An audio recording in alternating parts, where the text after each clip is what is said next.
Many of the works in Ridley Scott's diverse filmography are rightfully regarded as great movies, but some don't get nearly as much attention as they deserve, with Matchstick Men standing out as the director's most underrated movie.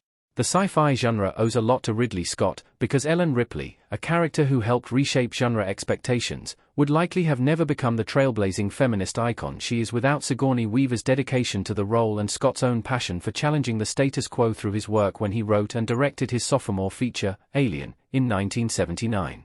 We also associate the historical epic genre with Ridley Scott because, despite the changes to the true story of Roman history that it's based on, Gladiator has had an undeniable cultural impact. House of Gucci, Napoleon, The Last Duel, and Robin Hood are among the other noteworthy contributions. He's given us incredible runs through the best years in movie history. We associate him with the cult classic dark fantasy movie Legend, his other sci-fi classic Blade Runner, the quintessential road trip film Thelma and Louise, again featuring trailblazing feminist icons, the crime films Body of Lies and American Gangster, and the war films G.I. Jane and Black Hawk Down. However, one crime film is still underrated despite its star power. Matchstick Men is, probably, Ridley Scott's most underrated movie. Nicolas Cage and Sam Rockwell in Matchstick Men.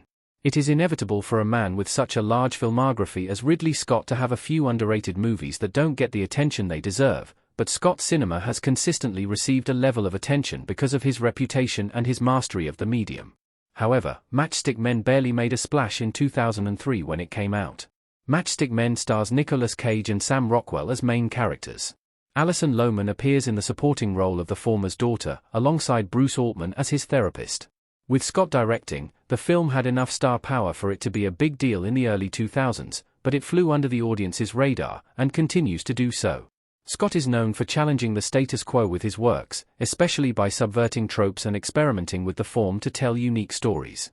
In that thread, Matchstick Men is neither a fast-paced heist con-man thriller, nor a poignant and slow drama about redemption, but a mix of the two held together to tell a compelling story, thanks to Scott's expertise. Roy Waller and Frank Mercer, played by Cage and Rockwell respectively, are two conmen whose biggest challenge is the former's long list of phobias, for which he sees Dr. Klein, Altman. However, their work is further complicated by the arrival of Angela Lohman, Roy's daughter from his previous relationship 14 years ago. The film follows Roy as his life unravels. The perfect balance between the dramatic storyline of being a good parent while being a conman and the thrill of the actual conning sequences makes Matchstick Men the best Ridley Scott movie that you have not heard of. Scott performs a character study through the film's premise that interrogates the typical heroism and straightforward storytelling associated with this crime subgenre. Matchstick Men contains one of Nicolas Cage's best performances.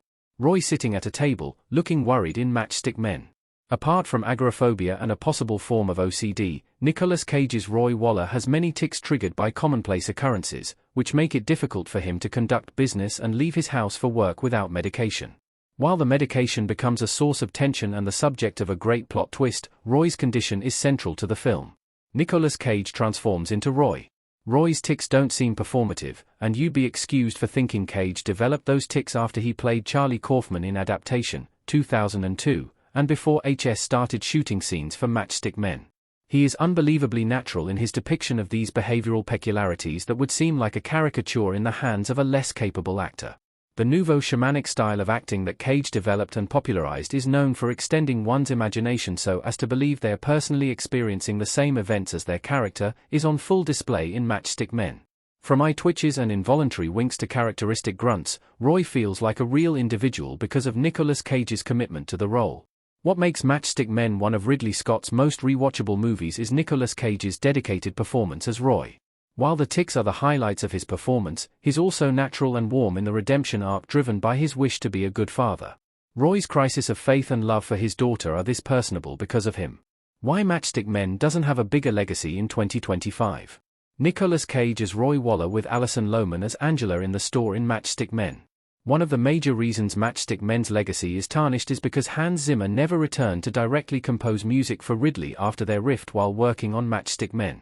However, that would have made the film infamous and kept in the zeitgeist, instead of being remembered as the movie that was always on TV but no one actually watched. So, the better explanation is that it's overshadowed.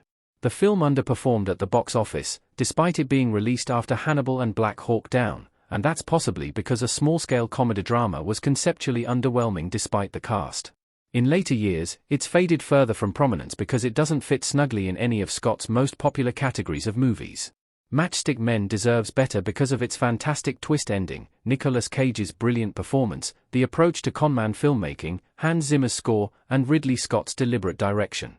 However, such a small-scale film is so rare for 2000's Nicolas Cage or Ridley Scott in any decade, who mostly directs epically grand films, that it'll likely never have the legacy it deserves.